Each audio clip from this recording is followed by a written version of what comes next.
യേശുവിൽ ഏറ്റവും അനുഗ്രഹീതരായവരെ,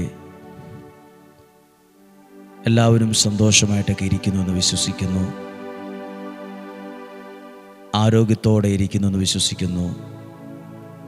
എല്ലാവരും നിങ്ങൾ കുടുംബമായി പ്രാർത്ഥനയോടെ ദൈവാനുഗ്രഹത്തിൽ ഒക്കെ ആയിരിക്കുന്നതും ഒരു ഭാഗ്യമാണ്. ഒന്നുമല്ലെങ്കിലും ഇത്രയും ആളുകൾ ദൈവവചനം ലോകത്തിൻ്റെ വിവിധ ഭാഗങ്ങളിലിരുന്ന് ശ്രദ്ധിക്കുന്നുണ്ടല്ലോ, അത് തന്നെ ഒരു വലിയൊരു ഭാഗ്യമാണ്. അത് തന്നെ ഒരു അടയാളമാണ്. ദൈവം നമ്മളെ സമർത്ഥമായിട്ട് അനുഗ്രഹിക്കട്ടെ, സമർത്ഥമായിട്ട് അനുഗ്രഹിക്കട്ടെ. പ്രത്യേകം പ്രാർത്ഥിക്കുന്നു.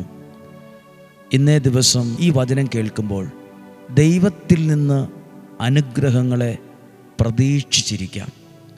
ദൈവത്തിൽ നിന്നാണോ നിങ്ങൾ പ്രതീക്ഷിക്കുന്നത്? ഒന്നും വൈകത്തില്ല, അത് അനുഗ്രഹമായിട്ട് തന്നെ വരും. ഒരാൾ നമ്മുടെ വീട്ടിലേക്ക് വരാമെന്ന് പറഞ്ഞു. അവർ പറഞ്ഞു ഞങ്ങളൊരു 10 മണിയാകുമ്പോഴത്തേക്കും വരും. നമ്മളൊരു 9:45 വിളിച്ചു നോക്കുമ്പോൾ അവർ പറഞ്ഞു ഞങ്ങൾ ഇറങ്ങുന്നേ ഉള്ളൂ കേട്ടോ, ഞങ്ങൾ കുറച്ച് താമസിക്കും കേട്ടോ. എന്നാൽ ഉച്ചയാകുമ്പോഴത്തേക്ക് എത്തുമോ? ഉച്ചയാകുമ്പോഴത്തേക്ക് അവരെ വിളിച്ചപ്പം ഉച്ചയാകുമ്പോഴും അവരെത്തുന്ന ലക്ഷണമില്ല. വന്നപ്പോഴത്തേക്കും വൈകുന്നേരം 3:30 കഴിഞ്ഞു, 3:45. 9 മണി 10 മണിക്ക് വരുമെന്ന് പറഞ്ഞ ആളാ വന്നത് വൈകുന്നേരം 3:45, 3:30 ആയപ്പോഴാണ് വരുന്നത്. മനുഷ്യരിൽ നിന്നാണ് നമ്മൾ എന്തെങ്കിലുമൊക്കെ പ്രതീക്ഷിക്കുന്നെങ്കിൽ സമയത്തൊന്നും വരാൻ നിർബന്ധമില്ല, അധികം വൈകും. എന്നാൽ അതുപോലെയല്ല, ദൈവത്തിൽ നിന്നാണ് പ്രതീക്ഷിക്കുന്നതെങ്കിൽ അത് വൈകുകയില്ല, സമയം തെറ്റുകയില്ല. സൗഖ്യമായാലും ഒരു നന്മയായാലും ദൈവത്തിൽ നിന്നെല്ലാം പ്രതീക്ഷയോടെ ഒന്നിരുന്നേ. കർത്താവ് ഈ വചനം കേൾക്കുമ്പോൾ ഞാൻ മനുഷ്യരിൽ നിന്ന് എന്തെങ്കിലും അല്ല പ്രതീക്ഷിക്കുന്നത്, ഈ വചനത്തിലൂടെ ദൈവമേ നിന്നിൽ നിന്ന് പ്രതീക്ഷയോടെ ഞങ്ങളിരിക്കുന്നു. അനുഗ്രഹം സ്വീകരിക്കാൻ പ്രതീക്ഷയോടെ പ്രാർത്ഥനയോടെ ആയിരിക്കാൻ ദൈവം അനുഗ്രഹിക്കട്ടെ. ദൈവത്തിൽ നിന്നാണോ പ്രതീക്ഷിക്കുന്നത്? സമയം തെറ്റുകയില്ല, അത് വൈകുകയില്ല, ലേറ്റാവില്ല, കൃത്യസമയത്ത് വരും. ദൈവം നമ്മളെ സഹായിക്കും. നിങ്ങൾക്കെല്ലാവർക്കും വേണ്ടി പ്രാർത്ഥിക്കുന്നുണ്ട്. സന്തോഷമായി പ്രതീക്ഷയോടെ ഈ വചനം കേൾക്കാം. വിശുദ്ധ യോഹന്നാൻ്റെ സുവിശേഷം 9-ാം അധ്യായം ഒരു അന്ധനെ സുഖപ്പെടുത്തുന്നതാണ്. അന്ധനെ സുഖപ്പെടുത്തുകയാണ്. 9-ാം അധ്യായം 1-ാമത്തെ വാക്യം. അവൻ കടന്നു പോകുമ്പോൾ ജന്മന അന്ധനായ ഒരാളെ കണ്ടു. ശിഷ്യന്മാർ യേശുവിനോട് ചോദിച്ചു, റബ്ബി, ഇവൻ അന്ധനായി ജനിച്ചത് ആരുടെ പാപം നിമിത്തമാണ്? ഇവൻ്റെയോ ഇവൻ്റെ മാതാപിതാക്കന്മാരുടെയോ? യേശു മറുപടി പറഞ്ഞു, ഇവൻ്റെയോ ഇവൻ്റെ മാതാപിതാക്കന്മാരുടെയോ പാപം നിമിത്തമല്ല, പ്രത്യുത ദൈവത്തിൻ്റെ പ്രവൃത്തികൾ ഇവനിൽ പ്രകടമാകേണ്ടതിനാണ്. ഈ അന്ധനായ മനുഷ്യനെ യേശു സൗഖ്യമാക്കി. പക്ഷേ ഈ സൗഖ്യമാക്കിയ വ്യക്തിയെ ആ ദേശക്കാർ അവിടെ നിന്ന് പുറത്താക്കി, അവരുടെ കൂട്ടായ്മയിൽ നിന്ന് പുറത്താക്കി, ഒഴിവാക്കി. 22-ാമത്തെ വാക്യം വായിക്കുവാണ്. അവൻ്റെ മാതാപിതാക്കന്മാർ ഇങ്ങനെ പറഞ്ഞത് യഹൂദരെ ഭയന്നിട്ടാണ്. കാരണം യേശുവിനെ ക്രിസ്തുവെന്നാരെങ്കിലും പരസ്യമായി ഏറ്റുപറഞ്ഞാൽ അവനെ സിനഗോഗിൽ നിന്ന് പുറത്താക്കണമെന്ന് യഹൂദർ തീരുമാനിച്ചിരുന്നു. അപ്പം ഈ അന്ധനായ മനുഷ്യനെ പുറത്താക്കിയോ? ഇതാ 34-ാമത്തെ വാക്യം. അപ്പോൾ അവർ പറഞ്ഞു, തികച്ചും പാപത്തിൽ പിറന്ന നീ ഞങ്ങളെ പഠിപ്പിക്കുന്നുവോ? അവർ അവനെ പുറത്താക്കി. സൗഖ്യം ലഭിച്ച, അനുഗ്രഹം ലഭിച്ച ആ സാക്ഷ്യം പറഞ്ഞവനെ ആ കൂട്ടായ്മയിൽ അവർ പുറത്താക്കി, ഒഴിവാക്കി, ഓടിച്ചു. ആരെങ്കിലുമൊക്കെ നിങ്ങളെ പുറത്താക്കിയോ? ദൈവം നിങ്ങളെ ചേർത്ത് പിടിക്കും കേട്ടോ. ചിലപ്പോൾ മനസ്സിൽ നിന്ന് പുറത്താക്കും, ചിലപ്പോൾ അവർക്ക് മനസ്സിലൊരു സ്ഥാനം ഉണ്ടാവില്ല.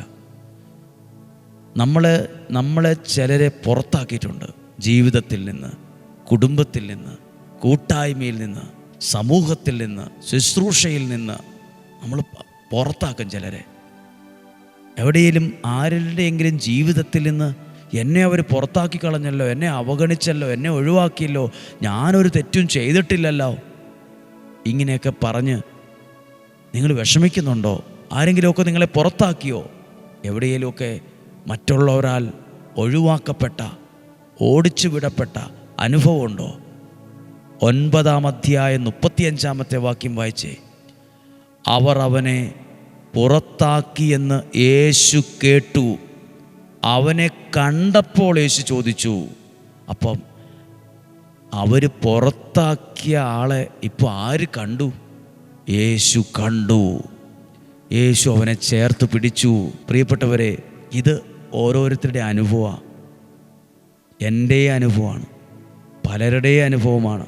പലർക്ക് അരഞ്ഞു പറയുന്നത് ഇതാണ്: എന്നെ എല്ലാവരും പുറത്താക്കി, എന്നെ അവർ അവഗണിച്ചു, ഒരു കാലത്ത് എന്നെ അവർ വേണ്ടെന്ന് പറഞ്ഞ് ഇറങ്ങിപ്പോകാൻ പറഞ്ഞ ആളാണ്. പക്ഷേ ദൈവം എന്നെ കണ്ടു. ആ ദൈവം എന്നെ ചേർത്ത് പിടിച്ചോണ്ടാ ഇന്ന് ഞാൻ ആയുസ്സും ആരോഗ്യത്തോടെ ഇരിക്കുന്നേ. ഇല്ല തകർന്നു പോയേനെന്ന്. മനുഷ്യരാരെല്ലാം ഒഴിവാക്കിയാലും പുറത്താക്കിയാലും അവരെ യേശു കാണും. അവനെ കണ്ടപ്പോൾ, അപ്പം മനുഷ്യൻ പുറത്താക്കിയവരെ കാണാനിപ്പോൾ ആര് പോയി? യേശു പോയി. യേശു അവനെ കണ്ടു. ഒരു വാക്യം വായിക്കുകയാണ് കേട്ടോ. ആ വാക്യം വായിക്കുന്നത് 9-ാം അധ്യായം 31-ാമത്തെ വാക്യമാണ്. അവിടെ ഒരു വാക്യം വായിക്കാതെ പോകുന്നത് ശരിയല്ല. ദൈവം പാപികളുടെ പ്രാർത്ഥന കേൾക്കുകയില്ലെന്ന് നമുക്കറിയാം. എന്നാൽ ദൈവത്തെ ആരാധിക്കുകയും അവൻ്റെ ഇഷ്ടം പ്രവർത്തിക്കുകയും ചെയ്യുന്നവൻ്റെ പ്രാർത്ഥന ദൈവം കേൾക്കും. ആരുടെ പ്രാർത്ഥന? ദൈവത്തെ ആരാധിക്കുകയും അവൻ്റെ ഇഷ്ടം പ്രവർത്തിക്കുകയും ചെയ്യുന്നവൻ്റെ പ്രാർത്ഥന ദൈവം ശ്രവിക്കും. പ്രാർത്ഥന കേൾക്കുന്നൊരു ദൈവം, അന്ധനെ സുഖപ്പെടുത്തിയ ഒരു ദൈവം. അന്ധനെ സുഖപ്പെടുത്തിയ വിവരം യഹൂദരറിഞ്ഞിട്ട് ഒരു ദയാദാക്ഷിണ്യവും ഇല്ലാതെ അവനെ പുറത്താക്കി, ഒഴിവാക്കി. പക്ഷേ ഒഴിവാക്കിയാലും ദൈവത്തിൻ്റെ കണ്ണുകൾ നിന്നെ കാണുന്നുണ്ട്. എവിടെയും തകർന്നു പോകാൻ ദൈവം സമ്മതിക്കുകയില്ല കേട്ടോ. എവിടെയും വീണു പോകാൻ സമ്മതിക്കുകയില്ല കേട്ടോ. ഞാനിത് കുറേ പ്രാവശ്യം വായിച്ചു. യഹൂദർ അവനെ പുറത്താക്കി, യേശു അവനെ പുറത്താക്കി എന്ന് എഴുതിയിട്ടില്ല. ദൈവം ആരെയും പുറത്താക്കില്ല കേട്ടോ. നിങ്ങളെത്ര പാപിയാണെങ്കിലും, നിങ്ങളെത്ര ബലഹീനമുള്ളതാണെങ്കിലും, എന്തുമാത്രം ജീവിതത്തിൽ പാളിപ്പോയ ആളാണേലും, എത്ര തകർന്നു പോയ ആളാണേലും, മനുഷ്യനും കുടുംബവും കുടുംബക്കാരും വീട്ടുകാരും മക്കളും ജീവിത പങ്കാളിയും നിങ്ങളെ പുറത്താക്കിയാൽ പോലും സർവശക്തനായ ദൈവം നിന്നെ പുറത്താക്കില്ല കേട്ടോ. കൂട്ടായ്മയിൽ നിന്ന് പുറത്താക്കുന്നവരുണ്ട്, പുറത്താക്കാൻ ശ്രമിക്കുന്നവരുണ്ട്, നമ്മളെ പുറത്താക്കാൻ പലരും കളിക്കുന്നവരുണ്ട്, പലരും പൊളിറ്റിക്സ് കളിക്കുന്നവരുണ്ട്, ഇല്ലാവചനം പറയുന്നവരുണ്ട്, ഏഷണി പറയുന്നവരുണ്ട്. ഓഫീസിൽ നിന്ന് പുറത്താക്കാൻ, ജോലിയിൽ നിന്ന് പുറത്താക്കാൻ, കുടുംബത്തിൽ നിന്ന് പുറത്താക്കാൻ, എന്തെല്ലാം നുണക്കഥകൾ ഏഷണികളൊക്കെ പറഞ്ഞിട്ടേ പുറത്താക്കാൻ പല പണികളും എടുക്കുന്നവരുണ്ട്. ഒന്നും പേടിക്കണ്ട, ദൈവം നിന്നെ പുറത്താക്കില്ല. എഴുതിയിട്ടുണ്ട് 9-ാം അധ്യായം 35-ാമത്തെ വാക്യം. അവർ അവനെ പുറത്താക്കി എന്ന് യേശു കേട്ടു. അവനെ കണ്ടപ്പോൾ, അപ്പം പുറത്താക്കിയവനെ യേശു കണ്ടു. ദൈവം നിന്നെ കാണുന്നു, നിൻ്റെ അവസ്ഥ മനസ്സിലാക്കുന്നു, നിൻ്റെ കുടുംബത്തിൻ്റെ സാഹചര്യം അറിയുന്നു, ഓഫീസിലെ കാര്യങ്ങൾ അറിയുന്നു, ജോലിയിലെ ആ ബുദ്ധിമുട്ട് അറിയുന്നു, ആ കമ്പനിയിലെ ബുദ്ധിമുട്ട് അറിയുന്നു, ആ മേഖലയിലെ ആ പ്രതിസന്ധി ദൈവം അറിയുന്നു. ദൈവം നിന്നെ കാണുന്നുണ്ട്. നിൻ്റെ അവസ്ഥയും കഷ്ടപ്പാടും ദൈവത്തിനറിയാം. അനുഭവിക്കുന്ന മനോദുഃഖത്തിൻ്റെ ആഴം ദൈവത്തിനറിയാം. ദൈവം നിന്നെ കൈവിടത്തില്ല. മനുഷ്യൻ പുറത്താക്കും, ഒഴിവാക്കും, ഓടിക്കും, പലതും പറയും. പക്ഷെ ദൈവം നിന്നെ പുറത്താക്കില്ല. ദൈവത്തിൻ്റെ സ്നേഹത്തിൽ നിന്ന് ദൈവം നിന്നെ പുറത്താക്കില്ല. ദൈവം തൻ്റെ അനുഗ്രഹത്തിൽ നിന്ന് നിന്നെ പുറത്താക്കില്ല. ദൈവത്തിൻ്റെ സൗഖ്യത്തിൽ നിന്ന് ദൈവം നിന്നെ പുറത്താക്കില്ല. ദൈവത്തിൻ്റെ ആ കടാക്ഷത്തിൽ നിന്ന് ദൈവം നിന്നെ പുറത്താക്കില്ല. ദൈവം പുറത്താക്കില്ലെന്ന് എനിക്ക് നന്നായിട്ടറിയാം. ഇതൊക്കെ ഒത്തിരി അനുഭവിച്ച ഒരാളാണ് ഞാൻ. ദൈവം എന്നെ പുറത്താക്കിയായിരുന്നെങ്കിൽ നമ്മൾ പൊടി പോലും ഉണ്ടാവില്ലായിരുന്നു. ദൈവം നമ്മളെ പുറത്താക്കില്ല. ഒറ്റപ്പെട്ട് ജീവിക്കുവാണോ? എല്ലാവരും പിണങ്ങിപ്പോയോ?